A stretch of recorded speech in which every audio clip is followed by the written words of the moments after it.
சர்வதேச விண்வெளி நிலையத்தில் உள்ள அமெரிக்க விண்வெளி வீரர்களை அழைத்து வர ஸ்பேஸ் எக்ஸ் நிறுவன ராக்கெட் வெற்றிகரமாக விண்ணில் செலுத்தப்பட்டது. சுனிதா வில்லியம்ஸ் விரைவில் பூமிக்கு திரும்புகிறார். இது பற்றி சிறப்பு மெய்நிகர் வரைகலை மூலம் விளக்குகிறார் செய்தியாளர் பாலவெற்றிவேல்.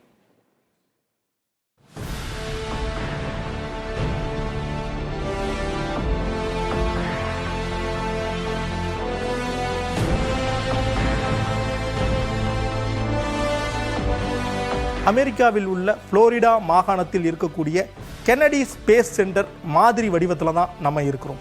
கடந்த வருடம் ஜூன் மாதம் சுனிதா வில்லியம்ஸும் புட்ச் வல்மோரும் இந்த ஸ்பேஸ் சென்டர்லேருந்து தான் பூமியிலிருந்து விண்வெளிக்கு சென்றாங்க. சுனிதா வில்லியம்ஸ் எப்போ பூமிக்கு திரும்புவார்கள் என பலரும் எதிர்நோக்கி இருந்த நிலையில் அந்த நேரம் கைகூடி இருக்குது. நம்ம ஒரு ஊருக்கு போயிட்டு 8 நாளில் திரும்பி வரணும்னு பிளான் பண்ணிட்டு 8 மாதம் வரையும் திரும்பவில்லை என்றால் நம்ம மனநிலை எப்படி இருக்கும்?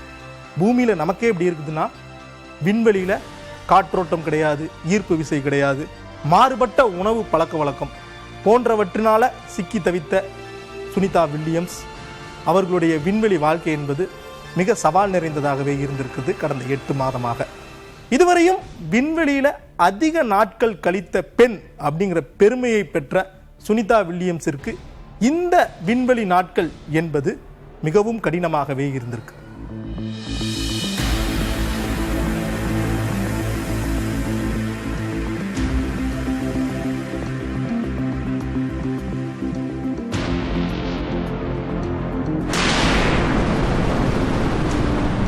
ஸ்பேஸ் எக்ஸ் நிறுவனத்தின் ஃபால்கான் 9 ராக்கெட் இந்திய நேரப்படி மார்ச் 15ஆம் தேதி காலை 4:33 மணிக்கு கென்னடி ஸ்பேஸ் சென்டர்லிருந்து விண்ணில் பாய்ந்தது.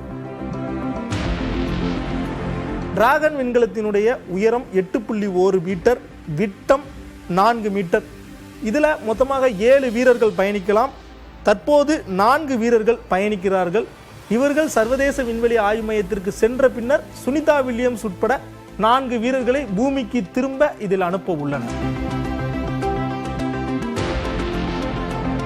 சர்வதேச விண்வெளி ஆய்வு மையம் சுமார் 420 கிலோமீட்டர் உயரத்தில் சுத்திட்டு வருது. இந்த சர்வதேச விண்வெளி ஆய்வு மையத்தை பொறுத்தவரை இதனுடைய வேகத்தை பார்த்தோம் அப்படின்னா 27,000 கிலோமீட்டர் அப்படின்னு மணிக்கு சுற்றுது. மார்ச் 16 காலை 9 மணி அளவில் டிராகன் க்ரூ 10 சர்வதேச விண்வெளி ஆய்வு மையத்தோட டாக் ஆகும், அதாவது ஒன்றோடு ஒன்று இணையும்னு சொல்லப்படுது. டிராகன் க்ரூ 10 ஸ்பேஸ் கிராஃப்ட் சர்வதேச விண்வெளி ஆய்வு மையத்தோட இணையக்கூடிய இந்த டாக்கிங் அப்படிங்கிற நிகழ்வை தான் பார்க்கிறோம். விண்வெளியில் ஈர்ப்பு விசை இருக்கிறாது, வளிமண்டலமும் இருக்காது அப்படிங்கிற ஒரு காரணத்தினால இந்த விண்கலம் சர்வதேச விண்வெளி ஆய்வு மையத்தோடு சரியாக பொருந்த வேண்டும். பொருந்திய பின்னர் உள்ளே இருக்கக்கூடிய 4 வீரர்களும் அந்த குழாய் வழியாக விண்வெளி ஆய்வு மையத்திற்கு செல்வார்கள். சுனிதாவை அழைத்து வருவதற்காக நாசா கடந்த 6 மாதமாக பெரும் திட்டம் தீட்டிட்டு வராங்க. இதுவரையும் சர்வதேச ஆய்வு மையத்தில் 7 வீரர்கள் இருக்கிற நிலையில் இந்த க்ரூ 10 திட்டம் மூலமாக மேலும் 4 வீரர்கள் இணைந்து மொத்தமாக இந்த எண்ணிக்கை 11ஆக அதிகரிக்கும். சர்வதேச விண்வெளி ஆய்வு மையத்தை பொறுத்தவரை 2000ஆவது ஆண்டிலிருந்து தற்போது வரை 250க்கும் மேற்பட்ட வீரர்கள் அறிவியல் ஆய்வு பணிக்காக வந்தும் பூமிக்கு சென்றும் இருக்கிறார்கள். இந்த சர்வதேச ஆய்வு மையத்தினுடைய நீளம் 109 மீட்டர், ஒரு ஃபுட்பால் கிரவுண்டோட நீளம்.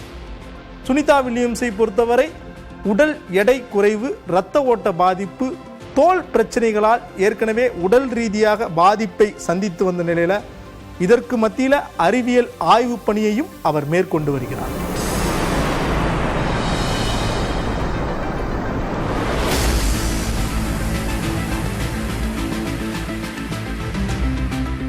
பாராஷூட் மூலமா ஸ்பேஸ் கிராஃப்ட் இப்படி தான் பூமிக்கு தரையிறங்க போகுது.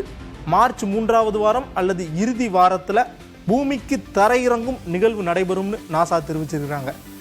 சுனிதா வில்லியம்ஸ் பூமிக்கு வந்த பிறகு உடல் ரீதியாகவும் மன ரீதியாகவும் 6 மாத காலம் மருத்துவ கண்காணிப்பில் வைக்கப்படுவார் அப்படின்னு தெரிவிக்கப்படுது. சுனிதா வில்லியம்ஸ் கடந்த வருடம் தீபாவளியை விண்வெளியிலிருந்து பூமியை பார்த்து கொண்டாடினேன்னு சொன்னார். இந்த வருடம் தீபாவளி பண்டிகையை பூமியில் இருந்து குடும்பத்தோடு கொண்டாடுவார் என நாம் நம்பலாம்.